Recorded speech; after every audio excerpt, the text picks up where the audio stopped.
Hey, what is going on, guys? Randall for 19, the man with the million, back once more with another review. This time, I will be talking about Firewatch. Just want to thank the devs, Campo Santo, for providing me with the code so I could review slash stream the game.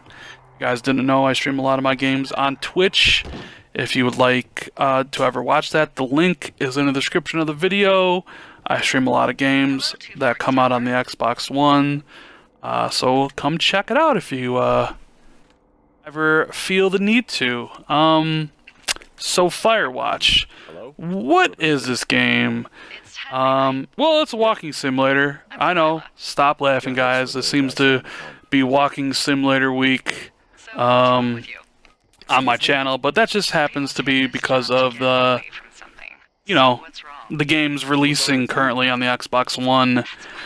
So, Firewatch, I like to think of it as a first-person mystery adventure.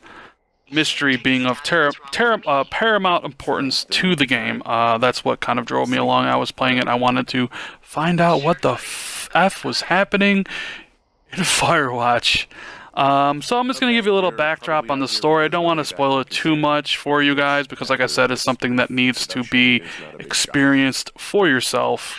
You play as Henry, who's decided to take up a position after a personal tragedy. He is now a Shoshone National Forest fire lookout. Now, say that 10 times fast, guys, and I'm sure you'll screw it up just like I did on a previous recording. But anyways, your boss is Delilah, and you two interact with the walkie-talkie, as you guys can see on screen there. Dialogue choices will pop up. You know, she'll say something to you. You'll hold left trigger, and then right trigger to flip through the options to choose A, B, or C. Kind of very, very similar to the Telltale games. I would not be surprised if some of the people working at Campo Santo worked at Telltale before. And then you release the left trigger to send your message, kind of simulating an actual walkie-talkie. So the first thing you notice, one of the things I liked is the art style of the game, the graphics. I think the game looks pretty good. I think it looks beautiful in certain spots. Dare I say, gorgeous in others. Especially in the beginning of the game. Like I didn't record the beginning because I think people need to see that for themselves. But there are parts where you're walking through the forest and the trees are tall and they're green and the sky is blue and the sun is shining through and it just looks really good and it really stands out in my opinion. I'm a fan of it. Now, with these first-person mystery adventure type games or walking simulators, you need to have a good story, some good dialogue, and some good characters. The story part is really good, and I'll get to that later. I don't want to spoil too much, but the dialogue and the characters, they're kind of like two peas in the pod, right? Henry and Delilah are two completely fully realized characters. You believe their interactions with each other, the reasons for doing what they do, like you fully get why they're doing the things they do, and that is because you believe in their motivations and how they're feeling because of the way the two voice actors portray the characters. I'm not sure of the names of who did Henry and Delilah. I know Delilah, if you listen closely, you'll recognize that she is the voice of Katja from Walking Dead, but they did an excellent job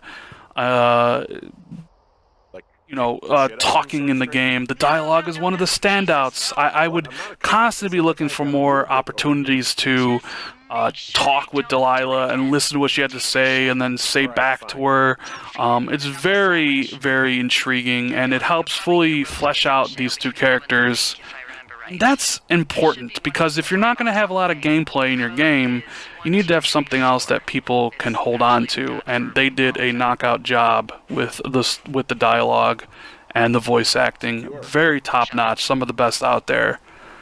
And as you guys know, I love my achievements, so let's talk about those achievements right now.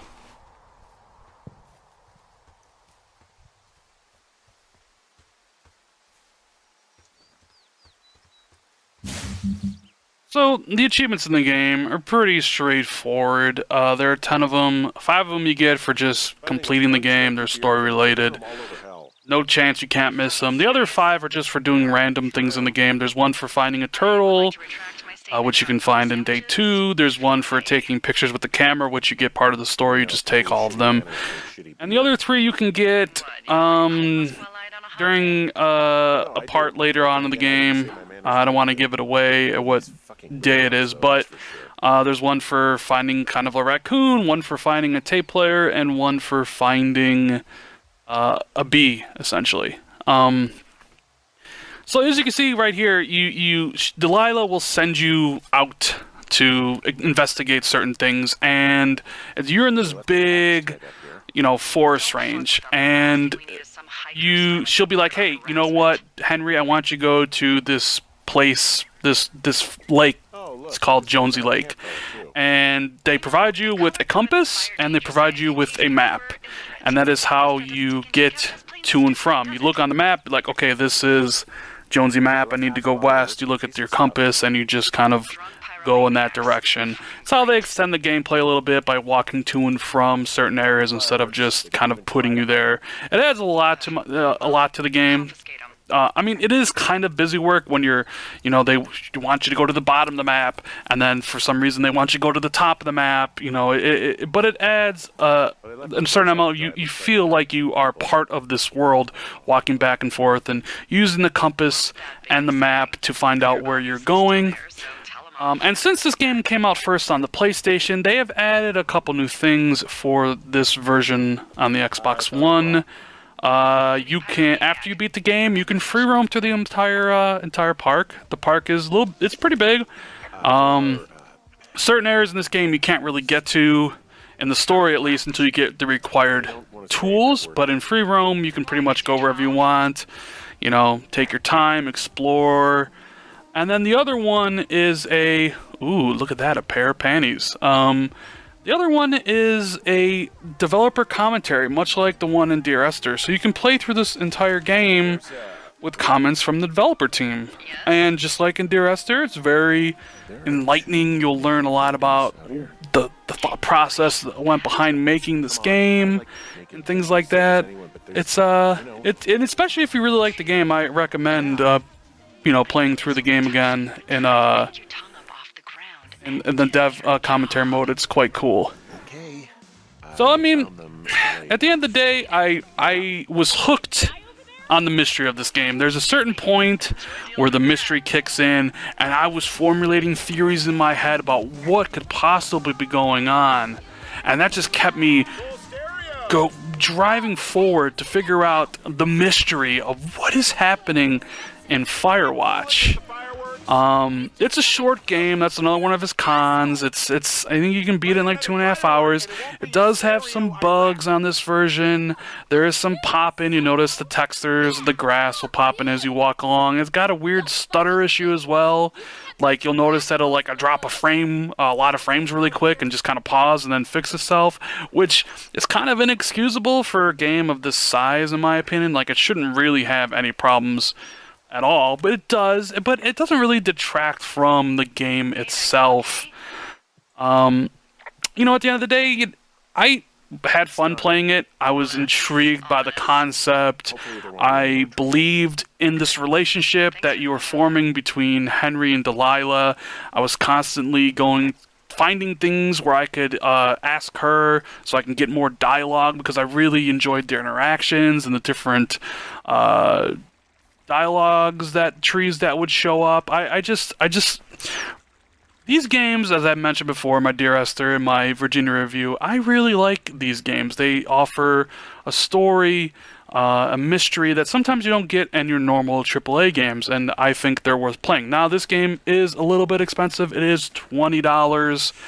If you're a fan of the genre, I recommend picking this up immediately, because it might be at the peak. What is it? However, most other people will probably balk at the $20 price tag, and if you are one of those people, I recommend waiting for a sale. I would probably give this game an 8 out of 10. I really enjoyed it, and that's all that matters to me. If you liked the video, please press the like button, consider subbing to the channel if you like my content, and I'll see you guys later.